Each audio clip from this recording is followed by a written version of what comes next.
Hey horror fans, happy October once again. Board now back with Rachel McDonald. On this video, we're going to be reviewing Dawn Summers' favourite horror movie. Only Buffy fans will get that joke, but it's a good joke. I had to That make was it. very good. And that is Get Out, Get Out, Get Out. Or just Get Out. From 2017. And we thought we'd do this one because we did Jordan Peele's latest film, Nope, last year when that came out. So we thought it'd be an idea to go back and do his debut film as a solo director. Relatively newcomer Daniel Kaluuya in the lead role. You've got familiar supporting actors like you've got obviously Bradley Whitford and Catherine Keener as the parents of his character's girlfriend. And I mean, everyone knows the plot really, but they've recently got together. She's played by Alison Williams, and they go to meet, or he's meeting her parents for the first time. He's nervous because of the racial things, and there's a lot of the film tackling like liberal sort of racism, and there's this element of him feeling a bit out of place and a bit unsure about these people. But with it being a horror movie, it becomes a horror plot eventually. I've seen this a few times before, but definitely one that's worth revisiting. So, Rachel, what do you think of Get Out? I love this film. Like, just no bars about it. This is such a good film. It's such a great debut. I think it's one of those debuts that just sets the bar so incredibly high that poor Jordan Peele doing his second movie must have just been like, crap.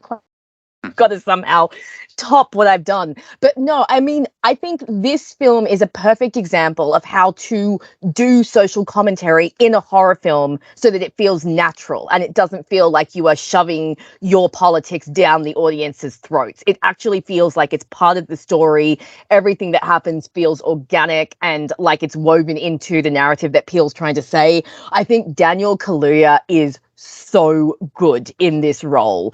The way he plays Chris's character, you know, when you first meet him, he's such an everyman, you know, he's just like your average guy that you could just meet down the shops. And then as the movie goes on and he starts to feel the unease in the house and the suspicions and everything, just so good. The hypnosis scene, which we'll talk about, is obviously he's so fantastic in that, and that was his audition scene apparently, and he just blew Peele out of the water. I also think Alison Williams is really good in this role, and as we get into spoilers, we'll discuss more about how her character is like so good and appears to be one thing but is something else. And I think that she and Daniel have really good chemistry. Obviously, you know, with Bradley Whitford is just brilliant, like so good, and you know, Catherine Keener as well playing the mum. And I think the movie is so well directed. Like Peele, he really knows what he's doing. Every shot and every angle and like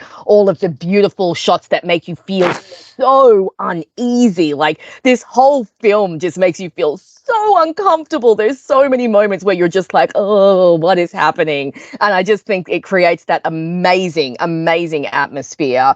And it's genuinely scary. You know, it just the situation that Chris ends up in, and his best friend Rod is like one of the best things in the movie. Like that dude, he knows what's up. Like he's so funny. And I found out that apparently a lot of his lines are ad-libbed, which I think is even funnier. Like whenever he's on the phone with Chris and he's like, man, just get the fuck out of there, dude. Like don't be going to some white person's house in the middle of nowhere. It's like, listen to your friend, man. And I also found, like, I'm not black, obviously, but being a person of color, I do know what it's like to be in a situation where you realize you are the only person of color in the room. You know, I've had friends that have been from small towns. I remember going to a friend's child's birthday and just like it feels like there's a spotlight on you, even though there's not. It can very much feel like that. And Stephen and I went to a friend's wedding like 10 years ago, and it was a big wedding, and I was literally the only not white person there, and it can be a very awkward feeling. So I could definitely relate to a bit of what Chris was feeling, and a little bit of that nervousness of being in a place where there's no one else like you. And so I totally understand, like, when he sees other black people and he's like, oh, I'm so glad there's someone else here, because you when you find someone that looks like you, it's like, oh, thank God someone else is here. So yeah, just overall, I had so much fun watching this movie. It's so good. Obviously, as we get into spoilers, we can discuss some of the media aspects, but anytime I rewatch this film, it's a really good time. It's just such a great horror film. Great, it's a wonderful film, and it's I think it has become a modern classic without doubt, and it's very rare now that you say like a modern film is perfect, but I think this one might be. Yeah, I agree. Definitely, as you said, it does what a horror can do, where it's using a metaphor in a very good way, which feels very relevant to today. And the satire is just so sharp, but at the same time, it balances it out with it still working as a really creepy horror movie and doing what you expect from a horror style plot. And it definitely has little shades of like older films. Like it definitely has a bit of a Stepford Wives type feel. Yes, definitely. But it also does its own thing, and it's a really real calling card for Peele as a director. Like every shot is so well planned out, and so much thought goes into it. A lot of style. I really like the music in the film. I think the score is very unique, and you also have the brilliant use of like the Rum Rabbit song, which is so on point with some of the themes of the film. And yeah, very well cast, top to bottom, like just everyone, because I think you have little gems. Like you have I really like the maid character. Like I think the actress does a great job, because she's not really in that many scenes, but she carries those scenes really well. And it's such a strange little character, but she plays her so well, where you're not quite sure, is this person a victim, or is she a bit more sinister? And I mean, Bradley Whitford and Catherine Keener, I mean, if it wasn't for the fact they're so scary, I mean, everyone would want them as their parents, really. But they are so good, and it sort of shows you with Bradley Whitford, and because a lot of people previously would know him from The West Wing, where his character is like the opposite of this. You know, he's like the more slick, smooth talking, likable sort of guy. Yeah. And this sort of role shows that he can be terrifying as well. And it's just how he says things in a more like in a just a slight tweak on how he delivers lines, I think, and he does get better the more you watch it. So that's always a sign of a good film for me. A little bit of comedy with, as we said, the Rod character, who I would be so down for him getting his own spin-off. I mean, right? I think that would be great. That's one of the notes I made, but he's so good. Yeah, he's so funny, and those little moments you sort of see Peele's comedy background coming in. And I actually quite like then you have that break in the middle of the film where it shifts more to his character, because it just felt like a nice break from the heavy stuff going on back at the house, and then when you switch back to that. But it was like so. It was quite a brave move to have what seemed like a minor character, who you think maybe they just used him for a little bit of comic relief. And then when you see the ending, it does make sense, because he plays a big part in the ending. So it makes sense. And I mean, just obviously just mention the scene where he's trying to get help. And no one believes him, but just then they are people of color in that scene as well. It's like the perfect because it's like he can't even get them to take him seriously. Plus, And you he's sort just yeah. Sorry, you can go. well, you sort of in their shoes, because like there's no way Yeah. you would believe him neither, because it's so absurd. But that's such a funny scene. Yeah. And so many of his lines are just so funny, and just the way he takes things so far. Like when he's talking to like Chris, he's like, "Get the fuck out of there!" It's like sex slavery. He's like, "What about Jeffrey Dahmer? You know, Jeffrey Dahmer was eating them people all the time," and he just starts going on that rant about like these dudes are headless, and I'm like, "Oh, okay, Rod, let's calm down." But Rod knows what's up. Rod would survive a horror film, and he does. Yeah. So he is honestly one of the best parts. I just think he's so much fun. But I agree with you about the maid character. Like, she is so creepy. And again, like what you were saying before, like Peele he knows how to frame a shot. He knows how to, work the camera. And there are so many shots of her that are so unsettling that you just want to know what is up with this chick. Like, she is so off. Something about her is so very, very wrong. And you also have the groundskeeper as well, who has that similar vibe to him. And of course, as you get the reveal and you find out what exactly is happening to them. But I like the air of mystery that's in this movie as well. Like, we don't quite know what is going on. All we know is that, like, you can sense that Chris is in danger. You get that feeling as soon as everyone starts to arrive to the house. It's like he says, when there's this many white people around, I get a little nervous. It's like, yeah, Chris, trust your instincts, buddy. And I just really like that. Yeah, you have this mystery of like, what exactly is happening? Like, why are they all here? Why are they all so interested in Chris? What is going on? And you have that really uneasy feeling of, something bad, something really bad is going to happen. But when you get to the eventual reveal, it's like so much more horrifying than you could have imagined. And it's just like, oh my God, what is going on? So I guess we'll just start getting into spoilers. But I remember in Eli Roth's History of Horror, Jordan Peele talks about this film as he wanted it to be like, it's a possession film.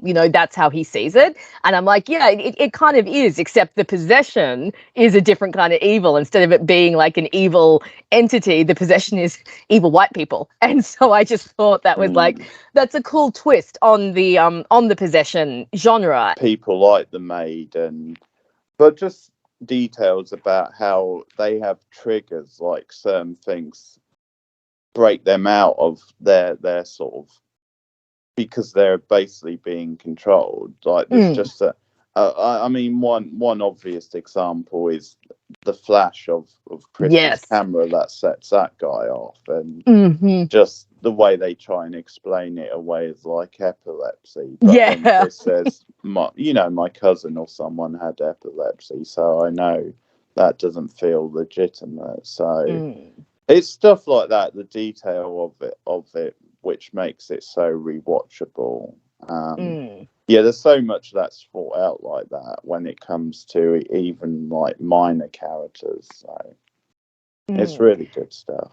And I like the way we get information and then you get like the answer to put that information together. So, for example, you have the scene where the Catherine McKenna character hypnotizes Chris, and you think that she's doing it to help him quit smoking, and he ends up in the sunken place, which, by the way, absolutely terrifying. And I love the way that is filmed, and I love the way that you see her prying into Chris's like really deep, dark memories, and the beautiful camera angle as she says, "Now sink," and you just see him fall back and you see him suspended in the sunken place.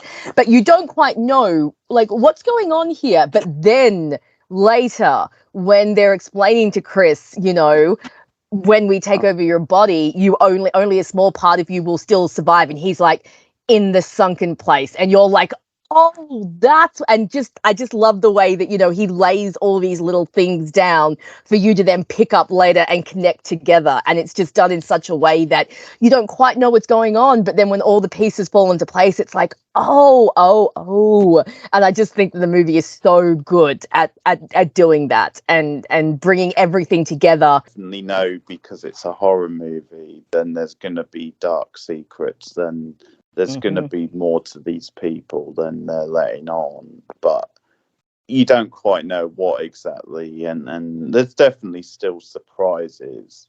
Like the whole brain stuff, like you wouldn't have gone into the film thinking that's going to be No. the answer to this, and it is just the details, and there's a lot of subversions as well. So the whole thing plays out it's very satisfying because also I feel they don't over explain things too much. They definitely Yes. get the right balance in that. Yes.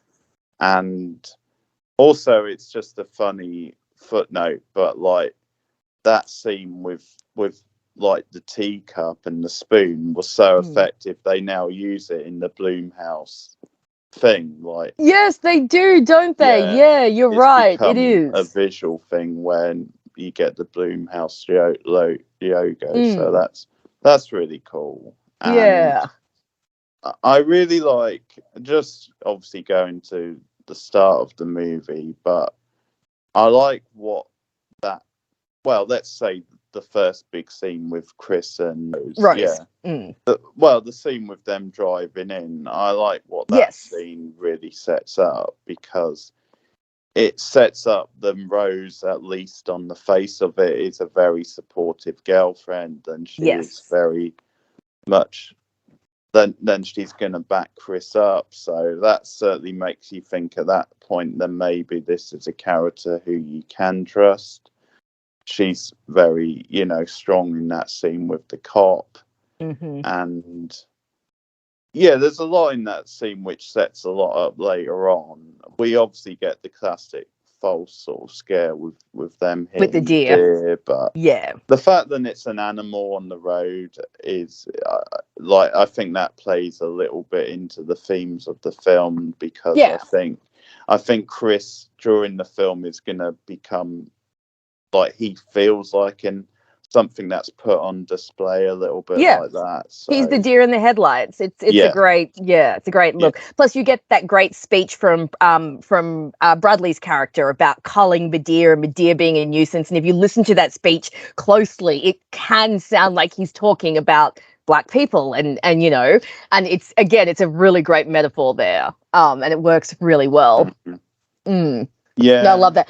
I think Rose is such a great character because when you watch the film the first time, like you said, she really seems to be on Chris's side. When you rewatch it, you notice how she kind of subtly gaslights him. Like every time he brings up a concern, she manages to kind of wriggle out of his concern while kind of subtly gaslighting him into thinking there's nothing wrong. So you think she's being a really supportive, good girlfriend, but then you realize that no, she's actually subtly manipulating him and gaslighting him to kind of, make his fears seem less, like he's being paranoid, but she does it in such a clever way. And I think that Alison Williams is really good in the role. I think she does a really, really good job of playing like both sides to the character.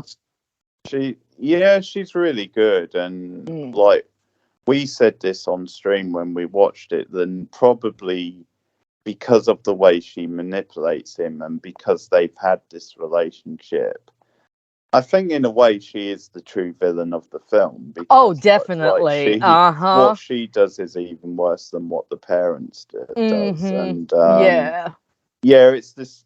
I think that's what partly makes it more devastating for Chris when you're watching it, because he was obviously sold on this woman, and you felt like, you as a viewer, at least early in the film, you felt, this seems like a strong couple. I thought that she was going to be the one to kind of help Chris get away. So that moment where he's all like, Rose, give me the keys. And she's like, yeah, I can't do that, sweetie. I was like, what? No. Yeah. And I remember Peele saying, like hearing in an interview that that's exactly what he wanted. He wanted the audience to believe that this was going to be a little bit of a white savior trope, that Rose was going to come along and help save him. And then he wanted to pull the rug out from under people and show that no, she is just as bad, if not worse, than the rest of her family. Because there's an implication that she enjoys what she's doing, like when she's trolling for a new boyfriend, she's sitting there looking through all these pictures of That's a like good point. shirtless black men and stuff, and you get the impression that she enjoys being with Chris and she enjoys the manipulation. And like towards the end when all the violence is going down, she doesn't even seem that concerned. She's just kind of, it's more like an annoyance. Like I read on the TV tropes page that a lot of fans think that she's actually like a sociopath. Like she's got no emotion. She's just pure evil. And I'm like, yeah, I can kind of see Yeah, that because because, she does play mm, that side very well. The coldness, and yeah, because there's another good musical choice. Or she's listening to the Dirty Dancing song when yes, she's yeah, looking for boy. yeah, That's really funny, yeah, and I like because it's contrasting with something more violent happening in another, like yeah. it's either another room or outside. So that's good. Mm. Again, that's a good like musical choice.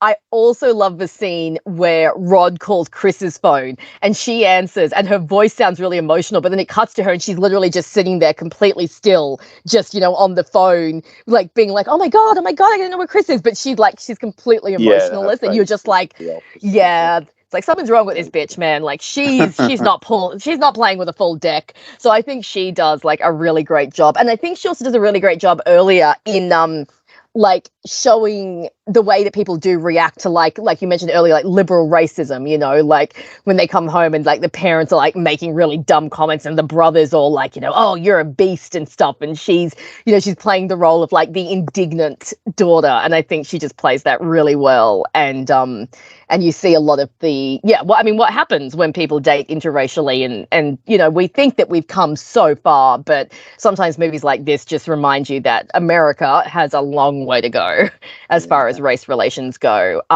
Because I think this movie is so good at, like you said earlier, showing liberal racism, that racism that doesn't seem like racism, but it really is, when they're all talking to him, like that whole, do you think being black in America has more advantage or disadvantage, like that line. And when they're all like, there's a scene where they're all like someone comes up to him and actually starts like touching him. And I'm like, ew, no, why are you just touching another human being? Like, stop that, stop that. And so I think it's really good at showing that, yeah, and this envy that they show that the white people have of like the black people's physique, but not the envy of like, obviously being black. It's like, we want these physical attributes. We will admire you for this while still believing that you are a lesser race to us. I think it's so wonderfully woven into this film and done in such a way that it doesn't feel overbearing. It just feels like a natural part of the film. And I think Peele does that yeah. so well.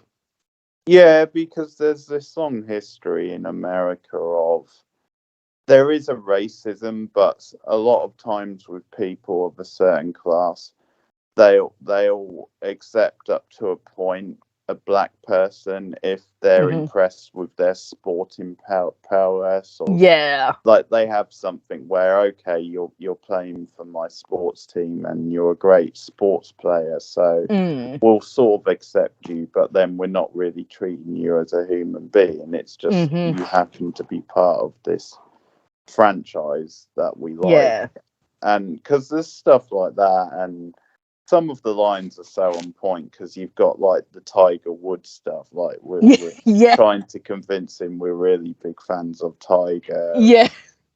You Yeah. obviously have the Obama line, Oh, I which is love that. I love that bit where it's like, I would have voted for Obama a third time if I could have. Best president of my life. I agree. It's like, oh, dude, you're trying too just hard. You're trying trying too hard. too hard.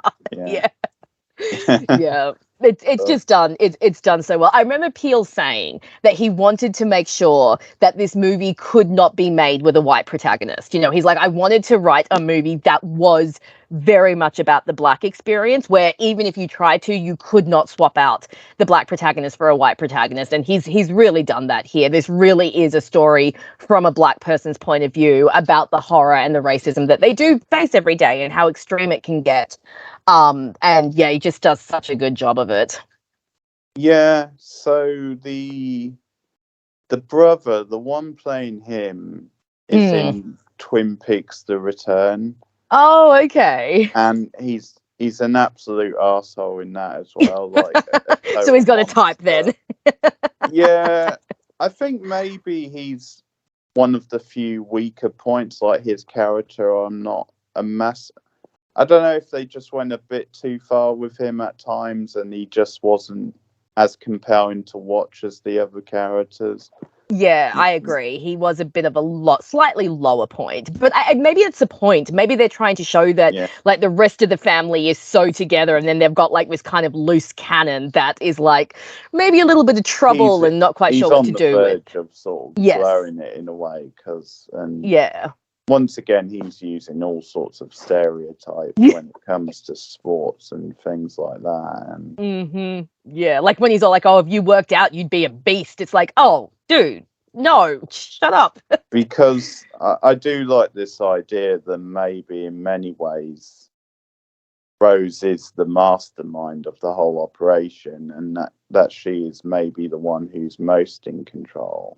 Oh yeah, she's terrifying. It's a really fun and really good plot point that you find out that the Bradley Whitford character, that his father was like an Olympic racer or something, and he lost his final race to a black man.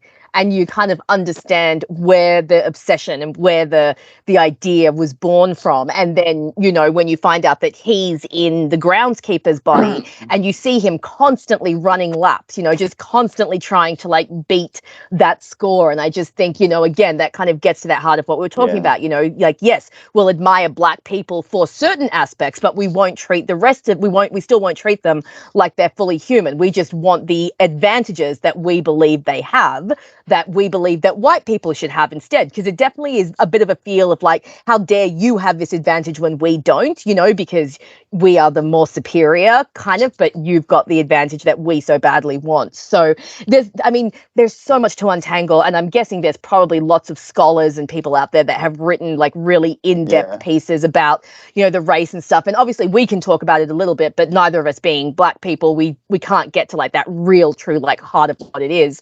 But yeah, I mean, there's just so much to unpack here, and all the little subtle layers of racism and social commentary on the way that race relations are in America. So good. And like you said, it came out in 2017. This was just after Trump had gotten into office. So it was like the perfect time to bring this sort of movie out. Like a slow burn, but in a really good way. And because one of the things I like is how natural the parents are, like how they do feel like a natural couple, where there's this awkward sort of joking about, because it's like when they first get there and he's making, well, again, it fits with the film, but he's making the crack about you're doing a service because you run the deer over, and you're not quite he's so deadpan, you're not sure if he's being serious or not, and that fits in with the film. And then you'll have cracks about, you know, does he have an off switch, that kind of thing. And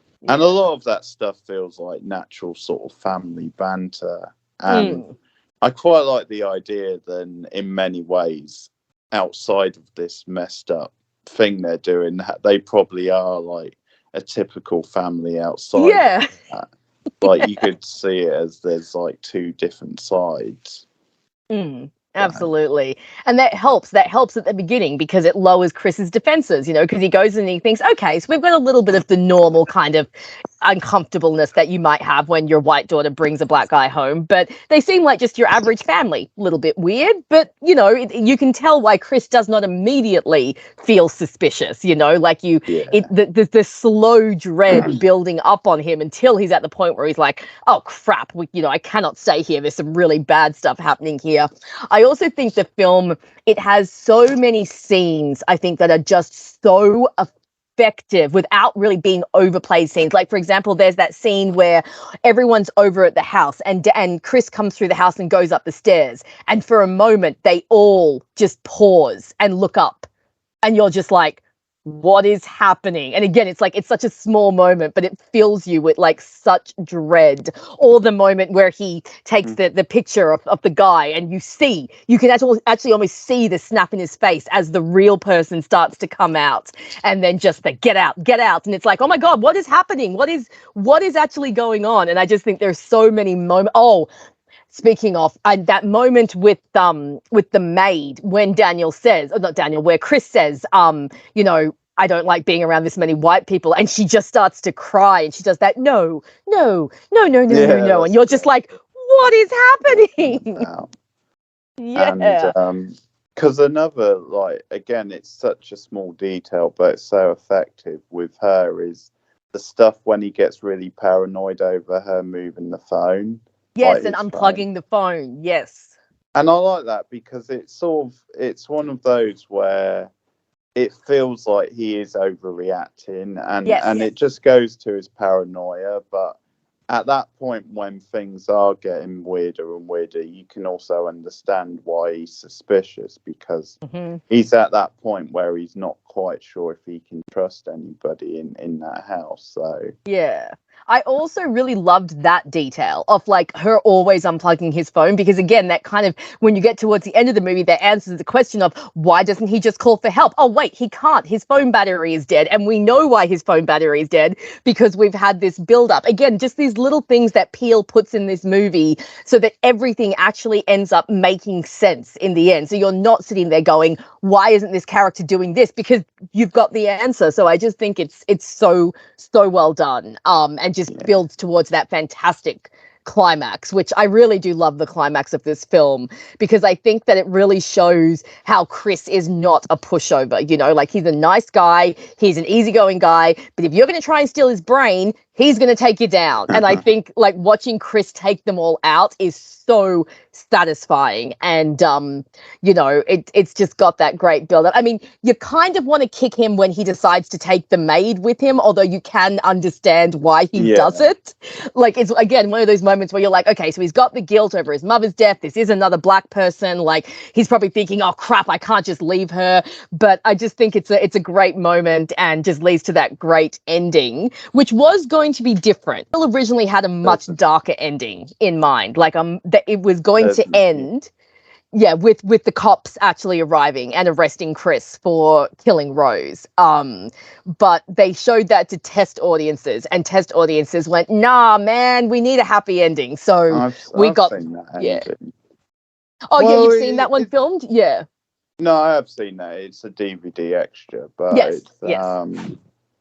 it's not just that. Like, I get the happy ending thing, but I think it's also then it just happens to work better that way anyway, because I think so. Once again, it's a subversion, because the way they play it is the car door opens and it naturally looks like a police car. So I loved that ending. It's so well shot as well, because you get the contrast between him and Rose's face, where in a blink of an eye, she thinks she's won because she thinks it's a cop. And then when it turns out to be Rod, like, you see the dejection on her face and the relief on his face. So it's so well shot that. The first time I saw the movie, I remember when I got to that, and I had that reaction. I saw the flashing lights, and I was like, oh no, Chris is going to, it's Rod. Oh, yay. You know, like, it was just so good. Plus, then Rod has like one of my favorite lines in the entire movie. Just, oh man, I told you not to go in that fucking house. It's like, yep,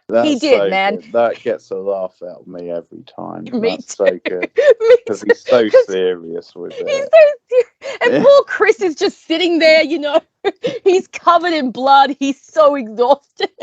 And he's got no comeback for Rod, because he knows that Rod is right. Plus, I also love when he's all like, how'd you do this? And Rod is like, dude, I'm TS motherfucking A. We get shit done. It's like, yeah you do.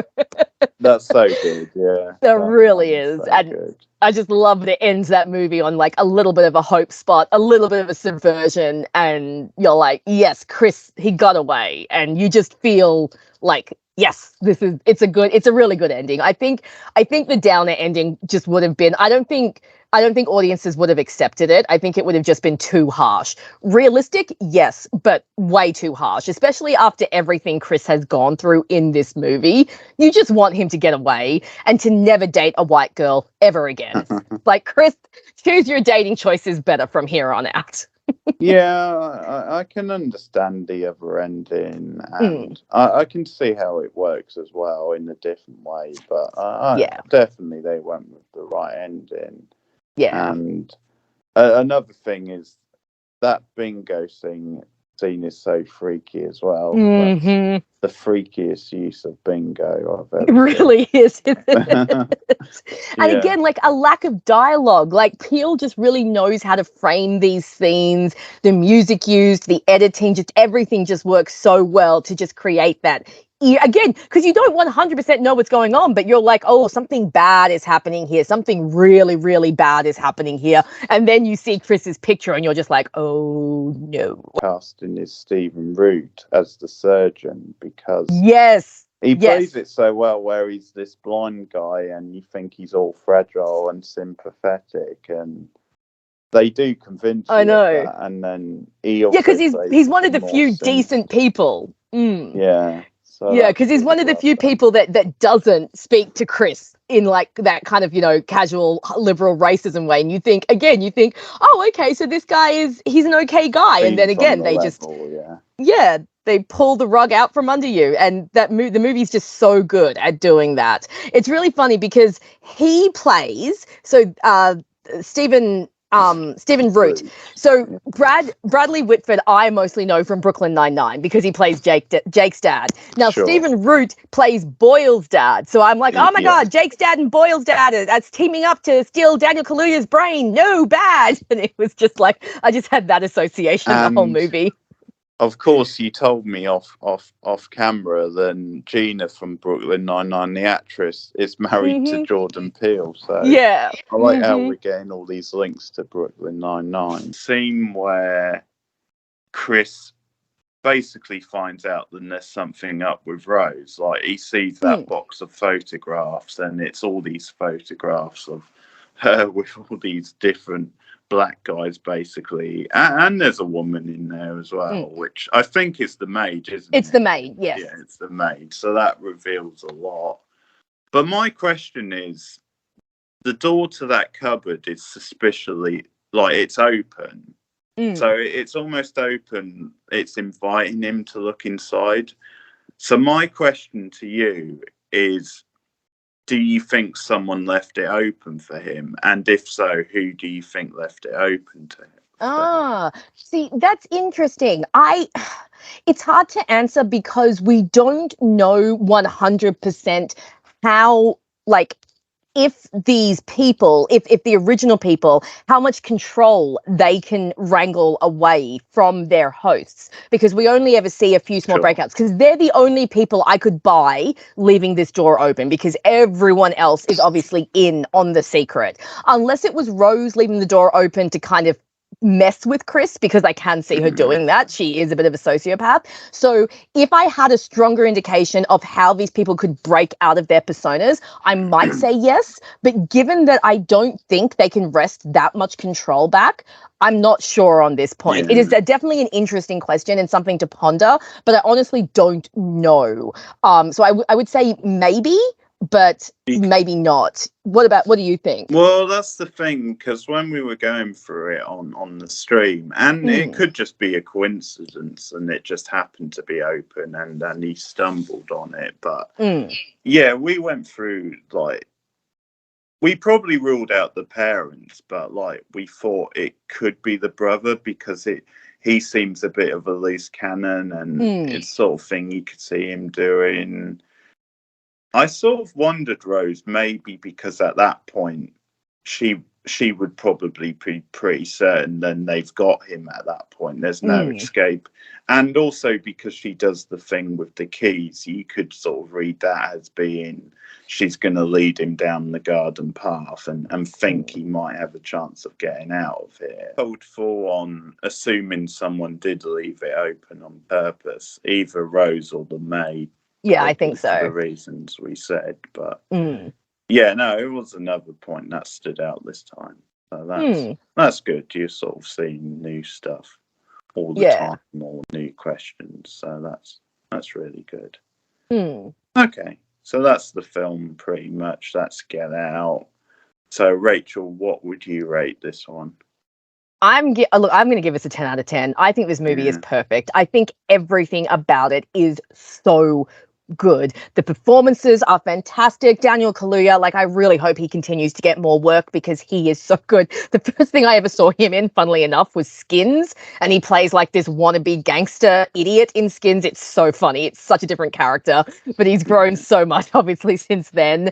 Yeah, all the support cast are fantastic. Like we've said, Peele, he knows how to work a camera, which angle to film from, where to shoot from, where to cut, where to edit. Everything about it's so good. Such a great sense of dread, genuinely scary film. And like we keep repeating, it just weaves the social commentary in so perfectly and so well that you don't even really notice it. And that, I think, is a really good mark of how well it's woven into the fabric of the film. I mean, like we said, the son is maybe the weakest actor, but he's not really in it that much, so I don't think he brings the movie down. So I actually think that this is, yeah, a 10 out of 10 movie. So that is what I'm going with for this one. What about you? Yeah. Well, I'm gonna go with 10. As I Yeah. said, it's a rare modern movie that I think is pretty much perfect and Mm-hmm. so rewatchable, and just the fact that it does get better each time, and there's new things to talk about a little bit too. So yeah, no, yeah, I'm gonna give it a 10. It does Yeah. hold up, I think, as a modern classic. So this is definitely one I think I will continue to rewatch as the Yeah. years go on, and Yeah, definitely. definitely a good one to throw on around Halloween season. So that's Get Out, Jordan Peele's debut film as a solo director anyway. So let us know your thoughts in the comments below, what you think of the movie. Like and subscribe as always. Share us out on social media. We've obviously been doing extra reviews for the Halloween season, so we're planning on doing his other film at some point, us also. So look out for that review. But Rachel, if you want to plug your channel. Guys, you can follow me, Rachel McDonald, video essays on movies and TV shows. I was hoping to have some stuff up for Halloween, might still happen, but it's been a bit crazy for me at the moment. But I've got links to my Tumblr and my Twitter through there, and Keith will usually very kindly put a link in the description. So come and follow me everywhere. Okay, thanks for watching, guys. Keep watching horror movies, and we'll see you again soon. Goodbye.